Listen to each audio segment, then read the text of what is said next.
Friends, आज हम लोग क्लास 10th का चैप्टर सेकंड का फेडरलिज्म चैप्टर पढ़ रहे हैं, जिसमें हमने इसमें पार्ट 1 कंप्लीट किया है।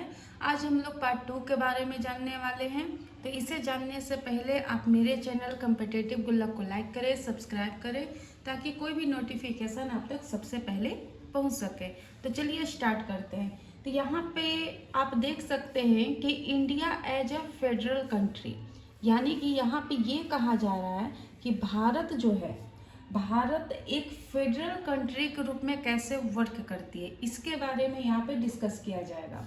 तो फेडरेशन इन इंडिया, यहाँ पे बात कर रहे हैं फेडरेशन इन इंडिया, यानी कि भारत जो है, हमारा इंडिया है, ये एक फेडरेशन कैसे है। तो आप देख सकते हैं कि India is based on the principles of federalism and is declared as a union of states by constitution.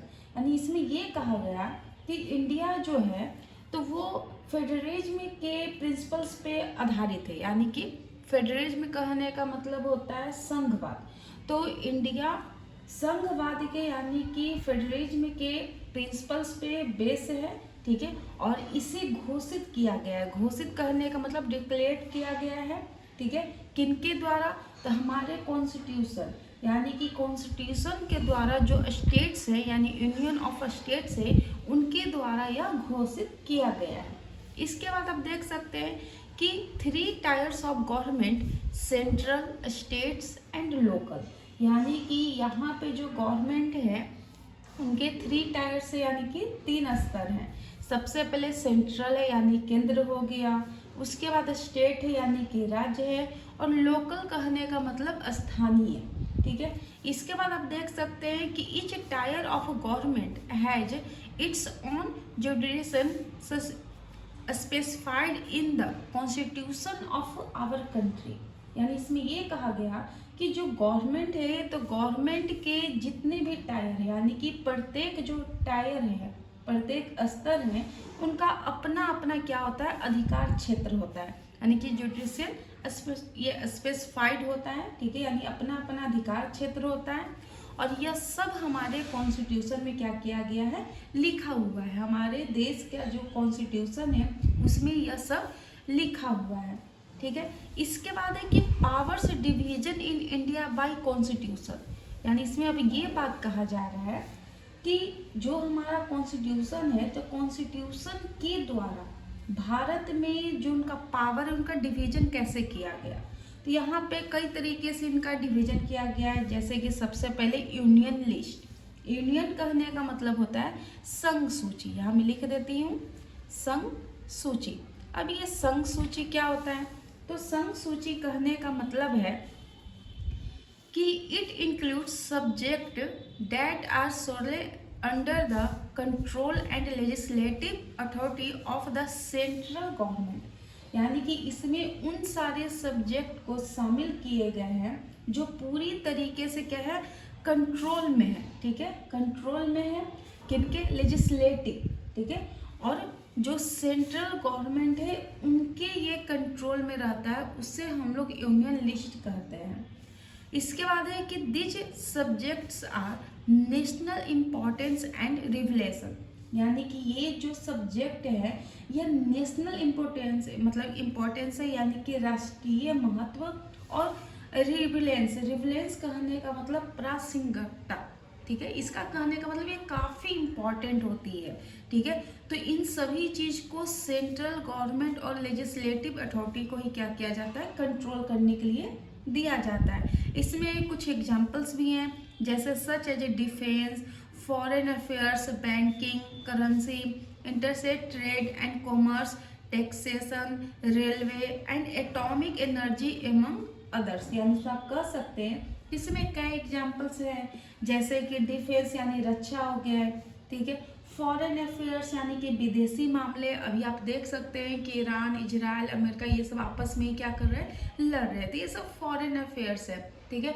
इससे इंडिया को भी काफ़ी लॉस ये सब सहना पड़ रहा है, इंडिया के साथ अदर कंट्री को भी काफ़ी लॉस सहना पड़ रहा है, तो ये सब फॉरेन अफेयर्स में आते हैं। इसे बैंकिंग हो गया, और करेंसी मतलब मुद्रा, ठीक है। यह इंटर स्टेट ट्रेड यानी कि अंतर्राज्यीय व्यापार जो होता है, एक राज्य दूसरे राज्य से जो बिजनेस करता है, व्यापार करता है, ट्रेड करता है।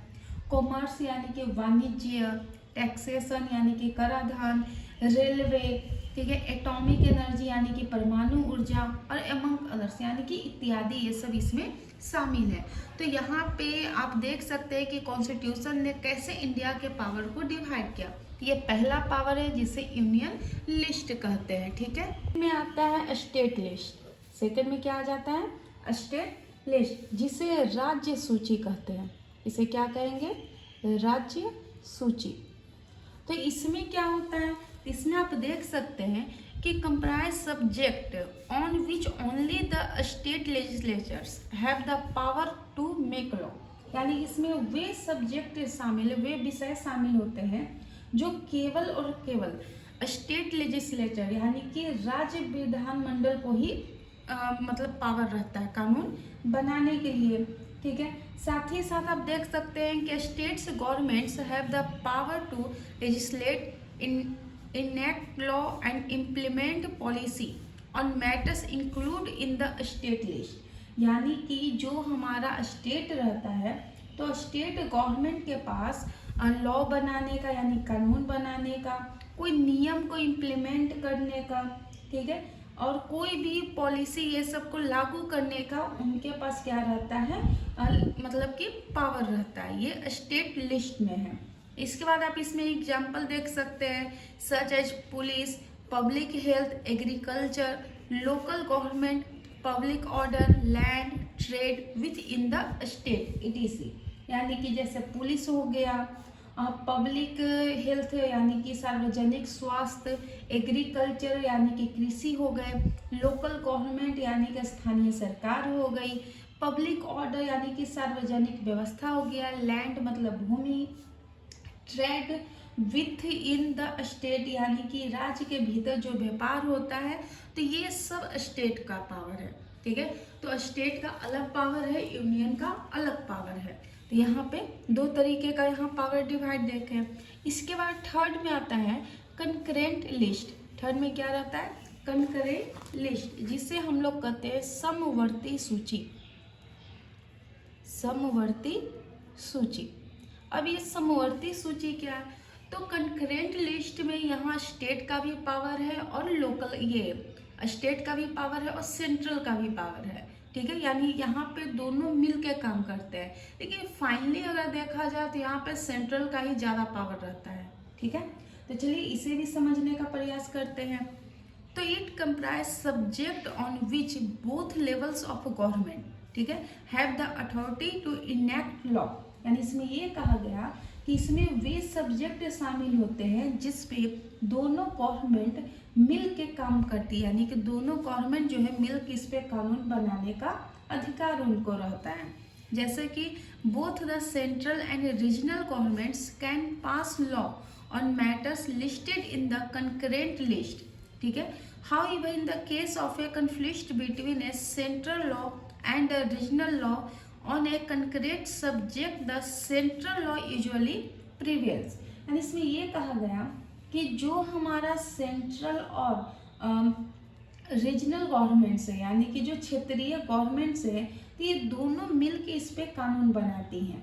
साथ ही साथ जो कंकरेंट लिस्ट आप देख रहे हैं, तो इस लिस्ट में सेंट्रल हो चाहे फिर रीजनल गवर्नमेंट्स हो, दोनों मिलके काम करेगी। साथ ही साथ अगर इनके बीच में कोई टकराव होता है, ठीक है, in case the conflict between A central law and regional law, यानी कि दोनों के बीच में अगर टकराव होता है, उस समय इस कंकरेंट लिस्ट में, ठीक है, जो सबसे ज़्यादा पावरफुल होता है वो कौन होते हैं? तो सेंट्रल लॉ होते हैं, ना कि आपका रीजनल लॉ रहेगा, ठीक है। रीजनल लॉ यहाँ पे नहीं पावर में रहता है। जब दोनों में टकराव होता है तो आपका सेंटर का पावर ज़्यादा रहता है, रीजनल गवर्नमेंट का पावर कम जाता है, ठीक है।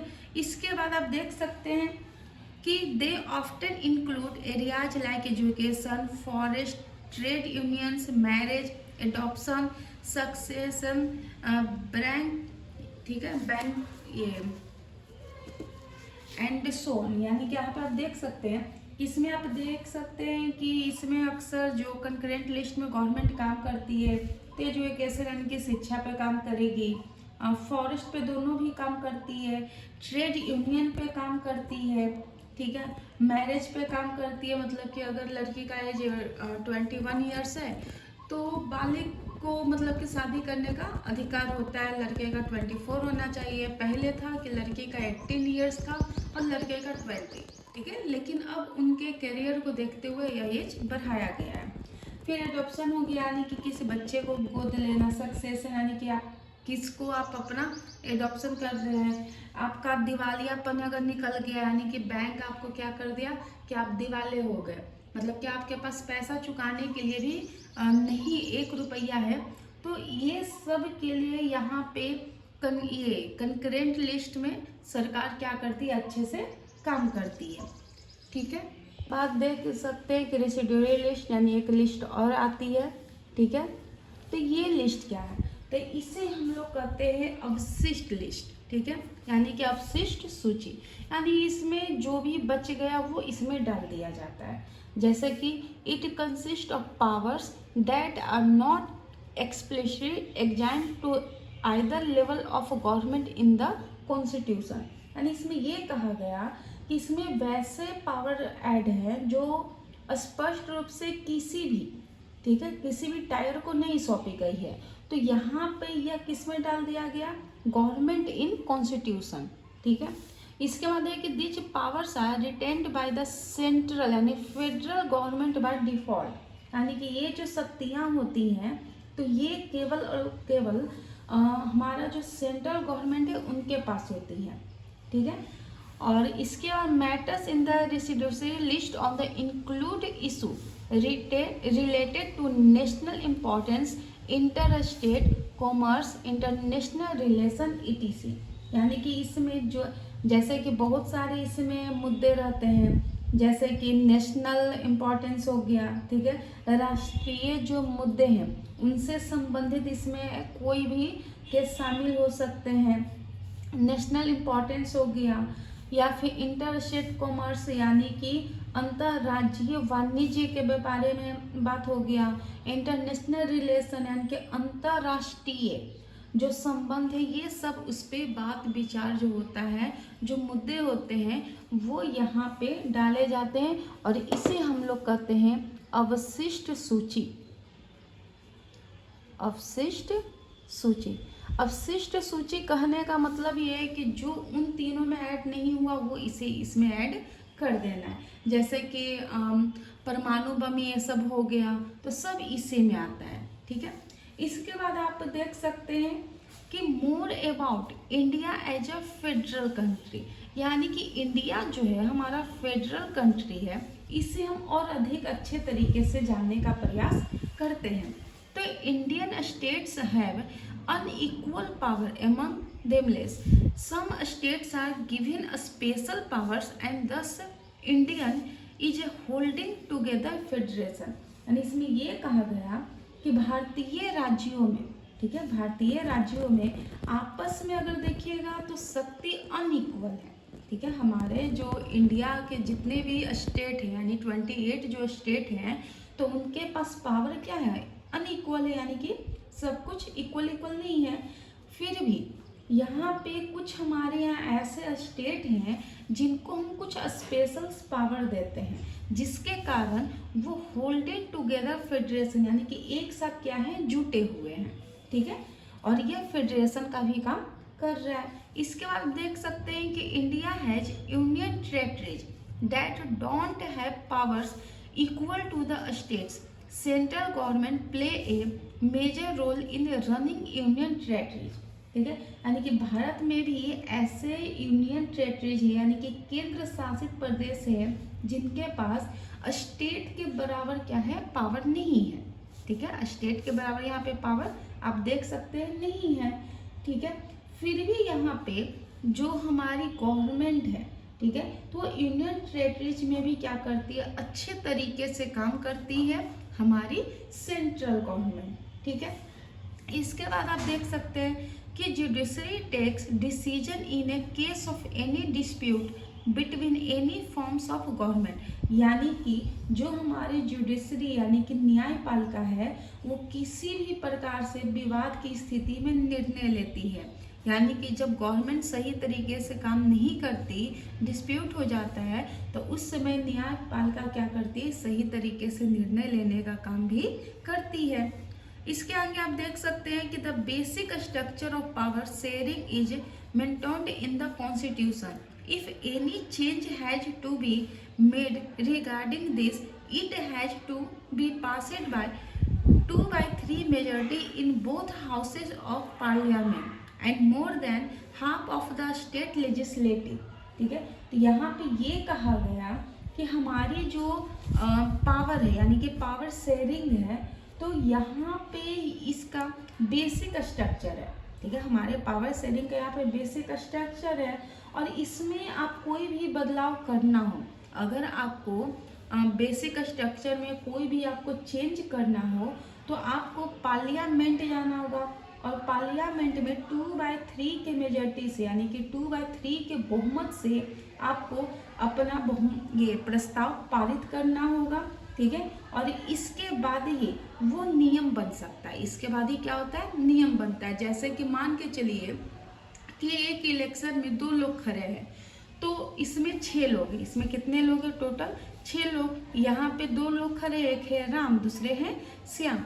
तो मान के चलिए कि इन्हें भी 3 है और इनके पास 2 मिला है। ठीक है, तो अगर इनका एक मेजॉरिटी ज़्यादा हो जाता है यानी 4 हो गया, इनका 2 ही है, तो ये इनका क्या हो गया, प्रस्ताव पारित हो गया। यानी कि 3 में से अगर 2 भी इनके हक में अपना बोले कि हाँ ये बहुमत सही है, ये प्रस्ताव सही है, तो वो पार्लियामेंट में नियम पास हो जाता है। ठीक है, तो इस तरीके से आप देख सकते हैं कि इंडिया रियल में एक फेडरल कंट्री का काम कर रहा है। ठीक है, बाद आप देख सकते हैं असेंबली इन द कंट्री, वही था।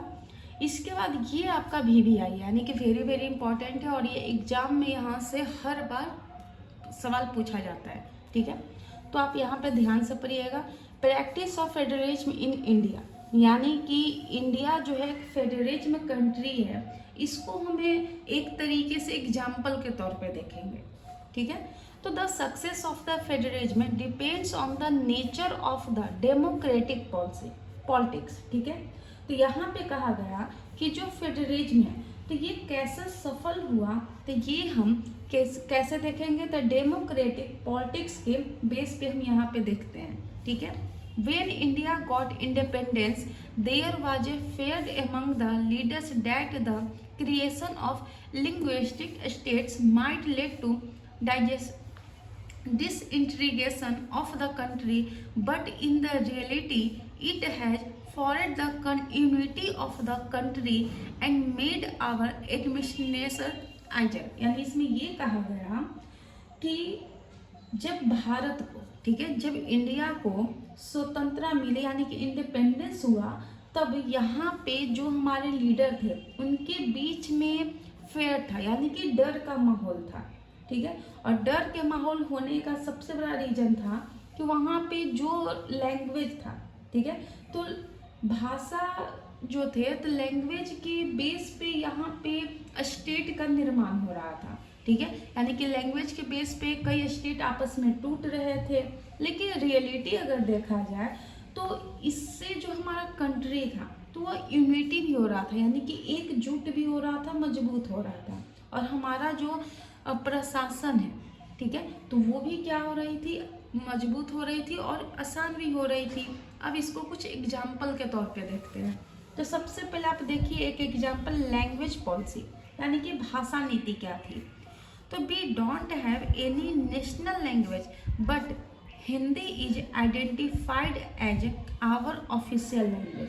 यानी कि अगर इंडिया का देखा जाए तो हमारे इंडिया का कोई भी नेशनल लैंग्वेज नहीं है, बट हिंदी को हमने एक नेशनल लैंग्वेज के रूप में क्या किया, आइडेंटिफाई किया, उसे ऑफिशियल लैंग्वेज के रूप में उसे आइडेंटिफाई हम लोगों ने किया। इसके besides Hindi 21 other language were recognised as a scheduled language. यानी कि अगर हम लोग हिंदी के अलावा भी देखें तो 21 अदर लैंग्वेज को हमने क्या किया है, शेड्यूल्ड लैंग्वेज में उसमें ऐड किया है। ठीक है, इसके बाद देख सकते हैं कि it is taken care especially that there will be no conflict on the grounds of language as we saw in Sri Lanka. यानी कि अगर हम लोग थोड़ा सा श्रीलंका पे फोकस करते हैं तो यहाँ पे आपको ध्यान देने वाला बात ये है कि जमीन को लेके कोई विवाद नहीं हुआ है, ठीक है। हमारा जब इंडिया आज़ाद हुआ, इंडिपेंडेंस हुआ, तो यहाँ पे जमीन को लेके कोई विवाद नहीं हुआ था, ठीक है। लेकिन भाषा यानी लैंग्वेज एक मेन मुद्दा बना लैंग्वेज के आधार पे। जबकि अगर हम लोग देखें तो श्रीलंका में भी ऐसा था, लैंग्वेज को ही लेके, तमिल और ये श्रीलंका के लैंग्वेज को लेके। तो हमारा जब इंडिया आज़ाद हुआ तो हमारे इंडिया में जितने भी स्टेट थे तो उनके बीच भी लैंग्वेज को लेके ही आपस में क्या हुआ, झगड़ा हुआ कि हमें लैंग्वेज के आधार पे क्या चाहिए, अलग स्टेट चाहिए। हम तो पंजाबी बोलते हैं तो हमें पंजाब चाहिए, हम गुजराती बोलते हैं तो हमें गुजरात चाहिए, ठीक है। तो अलग अलग स्टेट जो थे तो वो लैंग्वेज के बेस पे ही बनना शुरू हो गया था, ठीक है। दूसरा आप देख सकते हैं जिससे के कारण इंडिया जो है हमारा फेडरेशन है रियल में, ठीक है। तो सेंटर स्टेट रिलेशन, ठीक है, यानी केंद्र राज्य के बीच में कैसा संबंध है, इसके बेस पे भी हम लोग यहाँ पे समझने का प्रयास करेंगे। तो the powers of both the centre and state has been started clearly to avoid any tensions between the two levels of government. यानी कि यहाँ पे ये कहा गया कि सेंट्रल और गवर्नमेंट के बीच में जो पावर है वो रियल यानी कि स्पष्ट रूप से आपको दिखाया गया है, ठीक है। और गवर्नमेंट के दोनों जो टायर हैं तो किसी भी प्रकार से टेंशन से बचने का प्रयास करते हैं, ठीक है। यानी कि स्टेट जो है तो अपना देखें कि हाँ स्टेट के अंदर क्या क्या प्रॉब्लम है, कैसे कैसे उसको सोल्यूशन करना है, तो वो स्टेट देखता है। सेंटर जो होता है तो वो पूरे लेवल पे देखता है, यानी कि पूरे इंडिया पे देखता है कि हाँ पूरे जो 28 स्टेट्स है, यूनियन टेरिटरीज है, उन सबको वो देखते हैं। जबकि स्टेट बस अपना अपना देखते हैं। तो इस तरीके से ये लोग टेंशन से भी क्या रहते हैं, थोड़ा बहुत फ्री रहते हैं। इसके बाद आप देख सकते हैं कि the parties can from A cohesion government and come into power. It is especially taken care of that on one party does not dominate the other parties. यानी इसमें ये कहा गया कि जो पार्टियां गठबंधन सरकार में बना के सत्ता में आती है, यानी कि जो पार्टियां जो होती है कोalition गवर्नमेंट यानी कि गठबंधन का सरकार बनाती है और फिर पावर में आती हैं, ठीक है। तो इस पे आपको विशेष आपको फोकस करना है, यानी कि स्पेशल यहाँ पे क्या करना है, आपको फोकस करना होगा कि वो कोई भी पक्ष पे दूसरे पर हावी ना हो जाए। यानी कि वो जब वन पार्टी में जाते हैं तो दूसरे पार्टी में क्या हो जाए, ना शामिल हो। तो ये गठबंधन की प्रॉब्लम होती है। साथ ही साथ the powers of the central government are checked by the constitution that has increase the autonomy of states, ठीक है। यानी यहाँ पे ये कहा गया कि जो सेंट्रल गवर्नमेंट होती हैं तो उनकी पावर को, ठीक है, उनके पावर को चेक करती है या कंट्रोल करने का काम कॉन्स्टिट्यूशन के द्वारा होता है, ठीक है। जिससे जो स्टेट्स हैं तो उनकी स्वायत्ता बनी होती है, यानी कि ऑटोनॉमी, ठीक है, ये बनी हुई रहती है कि स्टेट अपने तरीके से काम कर सकता है, ठीक है। इसके बाद आप देखिए तो यहाँ पे आपको पढ़ने को मिलेगा डिसेंट्रलाइजेशन इन इंडिया, और ये भी एग्जाम के दृष्टिकोण से काफ़ी इम्पॉर्टेंट है। यहाँ पे मैं स्टार भी लगा देती हूँ, ठीक है। ये सब काफ़ी इम्पॉर्टेंट है जो आपके एग्जाम में यहाँ से पूछा जाता है। तो डिसेंट्रलाइजेशन इन इंडिया कहने का मतलब क्या होता है, तो डिसेंट्रलाइजेशन कहने का मतलब विकेंद्रीयकरण, ठीक है। यानी कि सेंटर को क्या कीजिए, केंद्रित कर दीजिए भारत में। तो यहाँ पे डिसेंट्रलाइजेशन इन इंडिया कहने का मतलब होता है कि हमारे इंडिया में 3 तरीके के गवर्नमेंट है। पहला नेशनल गवर्नमेंट, दूसरा स्टेट गवर्नमेंट और थर्ड में लोकल गवर्नमेंट। और तीनों को यहाँ पे क्या किया गया है, इक्वल पावर देने का प्रयास किया गया। तो चलिए इसे भी अच्छे से समझने का प्रयास हम लोग करते हैं। देख सकते हैं कि स्टेप्स टेकन टुवर्ड्स डिसेंट्रलाइजेशन इन 1992, यानी कि 1992 में डिसेंट्रलाइजेशन करने के लिए एक कदम उठाया गया था, ठीक है। तो क्या क्या कदम उठाया गया उसे हम लोग यहाँ पे जानने का प्रयास करेंगे। तो it was made mandatory to hold election regular, यानी कि यहाँ पे ये कहा गया कि आपको रेगुलर रूप से यानी कि नियमित रूप से इलेक्शन करवाना होगा, यानी कि ये मतलब कि ये अनिवार्य कर दिए कि आपको हर बार यानी कि नियमित रूप से आपको क्या करना है, इलेक्शन करना ही करना है।